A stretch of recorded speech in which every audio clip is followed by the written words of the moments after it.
రోమీయులకు రాసిన పత్రిక 8వ అధ్యాయం 28వ వచనం. దేవుని ప్రేమించే వారికి అనగా ఆయన సంకల్పం చెప్పిన పిలువబడిన వారికి మేలు కలుగుటకై సమస్తమును సమకూడి జరుగుచున్నవని ఎరుగుదము.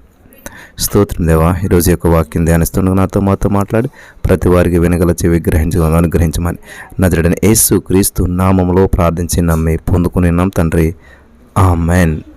ప్రియులారా, గమనించాలి, దేవుని యొక్క చిత్తానుసారంగా ఆయన మాట వినటం నేర్చుకుని ఆయనకి విధేయత చూపించి ఆయన చెప్పింది చెప్పినట్లు చేస్తే ఎంతటి ప్రతికూల పరిస్థితిలోనైనా అద్భుతమైన ఫలితాన్ని, ఆశ్చర్యకరమైనటువంటి కార్యాలు మన జీవితంలో చూడగలుగుతాం. కాబట్టి ఈ రోజున మీ జీవితంలో ఏదో గందరగోళం ఉంది, ఎలాగా ఏంటి అనుకుంటున్నారా? దేవుడు ఏం చెప్తే అది చేయండి. అది నష్టంగా అనిపించిన కానీ దాన్ని లాభంగా మార్చే దేవుడు మనకున్నాడు. ఒక అద్భుతమైన సంఘటన, నిజ సంఘటన మీతో పంచుకోవాలని చెప్పి ఆశపడుతున్నాను. గొప్ప దైవ సేవకుడు జాన్ జీ లేక్ గారి గురించి మీకు తెలిసే ఉంటుంది. ఆయన చాలా అద్భుతమైనటువంటి పరిచర్య చేస్తున్నటువంటి సమయంలో సడన్గా దేవుడు సౌత్ ఆఫ్రికాకు వెళ్ళాలని చెప్పి అన్నాడు. ఇప్పుడు మనం ఒక దేశం కానీ ఒక ఊరు కానీ షిఫ్ట్ అవ్వాలంటే ఎప్పుడు షిఫ్ట్ అవుతారు? మంచి ఏజ్లో ఉన్నప్పుడు. ఒక 60-70 సంవత్సరాలు వచ్చాక షిఫ్ట్ అవ్వమంటే ఎవరు కష్టం కదా. కానీ జాన్ జీ లేక్ గారిని సడన్గా దేవుడు షిఫ్ట్ అవ్వమన్నాడు. చూస్తే ఎలాగా ఏం అర్థం కావట్లేదు. ఆయనకి 5 పిల్లలు, ఏకంగాను 5 పిల్లలు, భార్యాభర్త 7 షిఫ్ట్ అవ్వాలంటే మాటలు కాదు. పైగా ఆయన దగ్గర $1 5 పెన్నీస్ ఎంతో అట్లా ఉన్నది అంతే. అంటే మన భాషలో చెప్పాలంటే ₹1.5 మనం ₹100 ప్రయాణం చేయాలన్నట్టు ఉంది పరిస్థితి. కానీ దేవుడు చెప్పాడు కాబట్టి వెళ్ళాలి. కాబట్టి ఏం చేస్తూ ఉన్నాడంటే ఇంకా ఆయన సిద్ధపడుతూ ఉన్నాడు దేవుడు మాట వినాలని చెప్పి. ఎలా వెళ్తాడో తెలీదు, ఏం చేస్తాడో తెలీదు. ఎలాగైతే ఆయన మరి ప్రయాణం చేస్తూ ఉన్నాడు. ప్రయాణం చేసిన తర్వాత ఆ యొక్క కంట్రీ సౌత్ ఆఫ్రికాలో వెళ్ళిన తర్వాత ఆయనకి అక్కడ వీసా కావాలంటే ఆ వీసాకి ఒక్కొక్కరికి $125 కావాలంటే ఒక్కొక్కరికి. అలాగా 6 7 700 లెక్కండి ఎంత అవుతుంది. అంత అమౌంట్ కావాలని, కానీ ఆయన దగ్గర $1 మాత్రమే ఉన్నది. వాళ్ళ వైఫ్ అడుగుతుంది, ఏమండి మరి ఎలాగండి, ఏంటి పరిస్థితి అని అడుగుతూ ఉంటుంటే మరి ఆ యొక్క వెళ్ళి అక్కడ చెకింగ్ సమయంలో ఆయన నుంచున్నాడు. పాస్పోర్ట్ దాంతో ఉంటుంది కదా, చూస్తూ ఉంటుంటే ఈయన దగ్గర ఏమో $1 మాత్రమే ఉంది. అందరు వరుస అయిపోతుంది. తన ముందు పర్సన్ ఒక పర్సనే ఉన్నాడు. అతను అయిపోయిన తర్వాత వీడు జాన్ జీ లేక్ గారే చెప్పాలి, అమౌంట్ కట్టాలి ఇంతమందికి అని చెప్పేసి. చూస్తే ఈయన దగ్గర ఏమీ లేదు. సడన్గా ఆ ముందు పర్సన్ అయిపోయేటువంటి సమయంలో ఇంక నెక్స్ట్ ఈయన కాబట్టి వెనక నుంచి ఎవరు ఇలా భుజం తట్టారంట.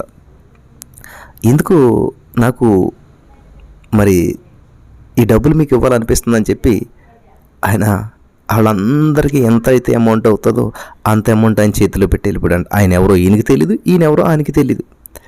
ఏదో వాట్ ఎ మిరకల్ గాడ్, దేవునికి స్తోత్రం. ఇక్కడితో అయిపోలేదు విషయం ఇంతకని. అలా జరిగినటువంటి సందర్భంలో చాలా దేవుని స్తుతించాడు, దేవునికి స్తోత్రం అనుకున్నాడు. వాడెక్కారు, వెళ్తూ ఉన్నారు. విచిత్రమైన విషయం ఏంటంటే అక్కడగా వెళ్ళిన తర్వాత వీళ్ళు వెళ్తున్నారు కానీ ఎక్కడ ఉండాలో తెలియదు, ఏం చేయాలో తెలియదు, ఎవరింటికి వెళ్ళాలో తెలియదు. కనీసం రెంట్కి వెళ్ళాలంటేనే చాలా డబ్బులు అవసరం అవుతాయి. కానీ దీని దగ్గర ఏమీ లేవు, ప్రయాణానికి మాత్రమే డబ్బులు అయిపోయినాయి. ఇప్పుడు దిగిన తర్వాత ఏ ఊరు వెళ్ళాలో, ఏ ప్రదేశానికి వెళ్ళాలో, ఎవరి దగ్గరికి వెళ్ళాలో, ఎవరితో మాట్లాడాలో ఏమీ ఐడియా లేదు. అడుగుతుంది వాళ్ళ వైఫ్, ఏమండి మరి ఏంటండి పరిస్థితి అంటే, ఏమో దేవుడైతే చూసుకుంటాడని ఆయన ధైర్యంగా ఉన్నాడు.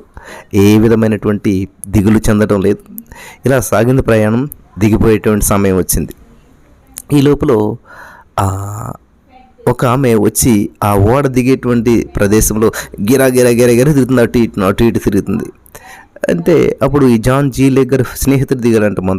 ముందు దిగితే మీరు ఎంతమంది అంటే ఆయన స్నేహితుడు వాళ్ళు కుటుంబ సభ్యులను ఎంతమందిని అడిగితే ఆవిడ ఆయన ఏం చెప్పారంటే 4. నువ్వు కదైతే అనుకుని మళ్ళీ తిరుగుతుంది అటు ఇటు. సడన్గా జాన్ జీ లేక్ గారు దిగారంట. దిగిన వెంటనే, సార్ మీ ఫ్యామిలీ మెంబర్స్ ఎంతమంది అని అంటే 7 మెంబర్స్. ఓ అయితే మీరే. నేను రాత్రి ప్రార్థన చేసుకుంటూ ఉన్నప్పుడు దేవుడు నాకు చూపించాడు, 7 మెంబర్స్ పలానా ఆ యొక్క వార్డులో వస్తున్నారు. నువ్వు వాళ్ళని రిసీవ్ చేసుకోవాలి, మీ ఇంట్లోనే పెట్టాలి, నువ్వే చూసుకోవాలి, వాళ్ళ సువార్తను ప్రకటిస్తారని చెప్పి దేవుడు నాకు సెలవిచ్చాడు రాత్రి. కాబట్టి ఆ 7 మీరే అని చెప్పి వెంటనే వాళ్ళని ఇంటికి తీసుకుని వెళ్ళటం, ఆవిడ పోషించటం, అక్కడి నుంచి వాళ్ళ పరిచర్య చేయటం జరిగిందనమాట. హల్లెలూయా.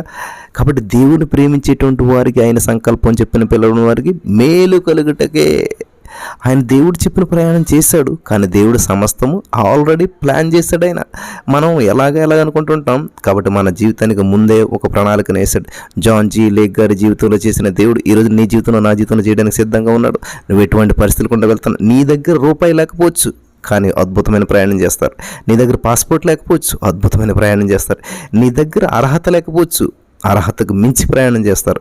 మరి జాన్ జీ లేక్ గారి జీవితంలో గొప్ప కార్యం చేసి దేవుడు ఈ రోజున మనం దాని ద్వారా విశ్వాసంలో బలపడటానికి ఈ యొక్క సంఘటన మన ముందుకు తీసుకురావడానికి కృప చూపించాడు. దేవునికి స్తోత్రం కలుగును గాక. నా ప్రియమైనటువంటి సహోదరి స్నేహితులారా, మీరున్న పరిస్థితులు ఎట్లా ఉన్నా సరే దేవుని మీద ఆధారపడినప్పుడు అద్భుతమైనటువంటి కార్యాలు మీరు చూడగలుగుతారు. హల్లెలూయా, దేవునికి మహిమ కలుగును గాక. మరి సర్వసమృద్ధి, ఏమీ లేనటువంటి పరిస్థితుల నుంచి, ఏమీ లేకుండా ఆయన ప్రయాణం చేశాడు. దేవుడే సర్వము ఆయనకి సమకూర్పునిచ్చాడు. కాబట్టి ఈ రోజున మీరు ఏమీ లేనటువంటి ప్రయాణం చేస్తున్నారా, దేవుడే మీకు సమకూర్పునిస్తాడు. నమ్మిన వారంతా పొందుకుందురు గాక. ఆమెన్.